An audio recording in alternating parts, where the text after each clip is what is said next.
Bonjour tout le monde. La vidéo d'aujourd'hui portera sur les contrats de vente à l'international. Avant la conclusion d'un contrat de vente à l'international, la question primordiale qui doit être relevée est celle des conditions de vente, mais aussi celle des lois et des juridictions applicables dans un contrat de vente. Va-t-on appliquer la loi du vendeur, la loi de l'acheteur ou une loi internationale? Le problème se pose encore plus lorsqu'il s'agit de litiges et de problèmes.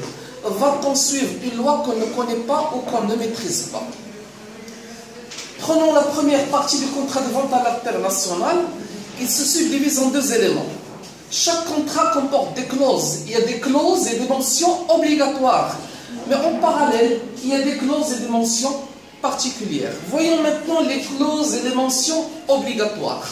Chaque contrat doit porter obligatoirement les noms des deux parties, la destination et bien sûr la provenance d'un produit, voire même les pays de passage, la marchandise en elle-même, c'est-à-dire sa nature, son poids et son volume pour calculer les frais de transport, l'emballage pour valoriser la marchandise, l'étiquetage, la description et la qualité.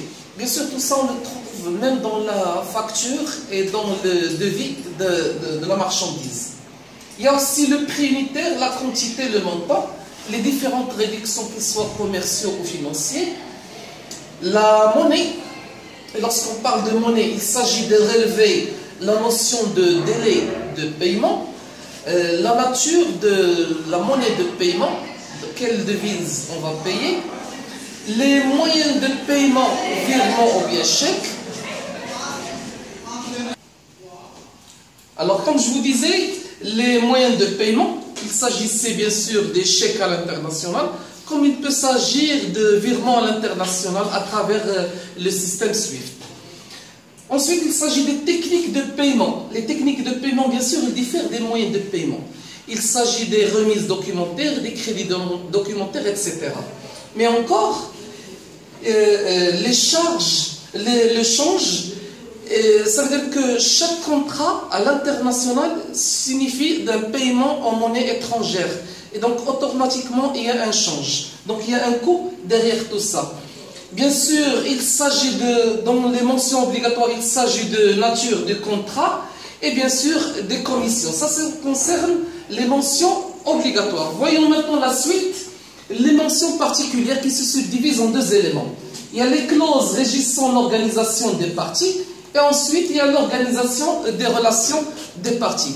S'agissant des clauses régissant l'organisation des parties, on va voir ce qu'on appelle les obligations réciproques entre le vendeur et l'acheteur.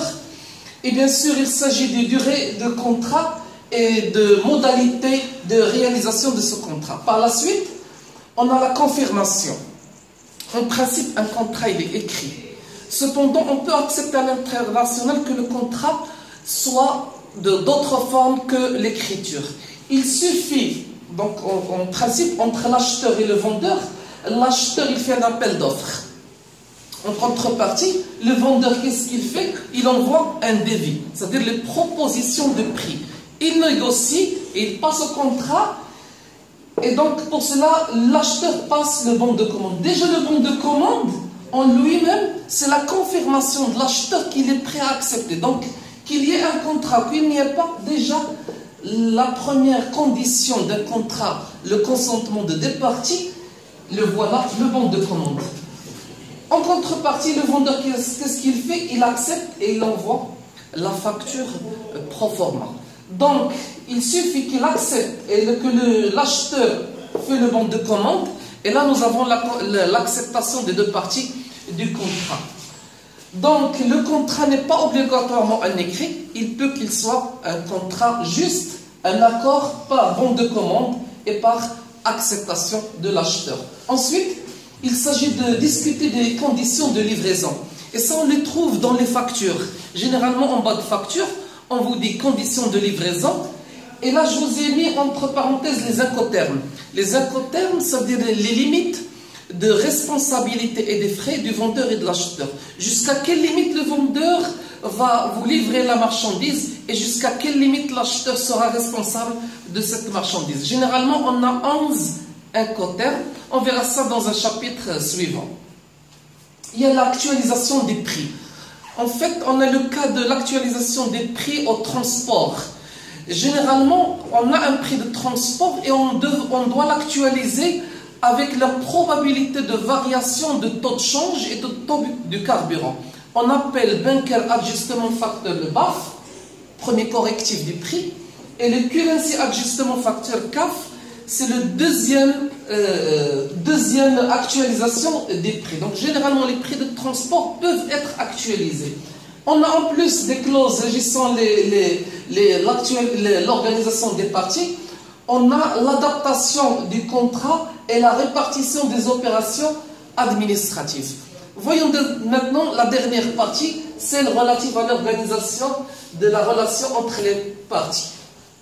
Il y a bien sûr la confidentialité dans chaque contrat, mais encore, il y a des clauses de protection de l'acheteur et du vendeur. Qu'est-ce qu'il fait le vendeur? Il demande parfois des avances. Pourquoi? Pour se protéger contre la mauvaise foi d'un probable acheteur. Mais encore, l'acheteur, qu'est-ce qu'il fait? Il peut faire des clauses le protégeant, telles que les pénalités de retard. Généralement, dans un contrat, on peut ajouter en cas de retard, vous serez pénalisé de tel ou tel taux d'intérêt. Enfin, il y a des clauses régissant les imprévus. On voit ça en cas d'avarie commun. Alors, qu'est-ce qu'un avarie? C'est une perte de la valeur d'une marchandise lors du transport. Il se peut que cette perte soit d'une cause commune et donc, lors du contrat, il faut réfléchir à ces clauses régissant les imprévus. Et bien sûr, comme je vous ai dit au départ, il faut réfléchir aux lois et juridictions applicables. S'agira-t-il de loi du vendeur, de loi de l'acheteur, de loi du transporteur, ou bien tout simplement de la loi internationale? On peut recourir à l'arbitrage, comme on peut recourir aux médiations. Ce sont des intermédiaires qui peuvent intervenir pour résoudre les litiges et les problèmes dans la conclusion d'un contrat de vente à l'international. Merci pour votre attention.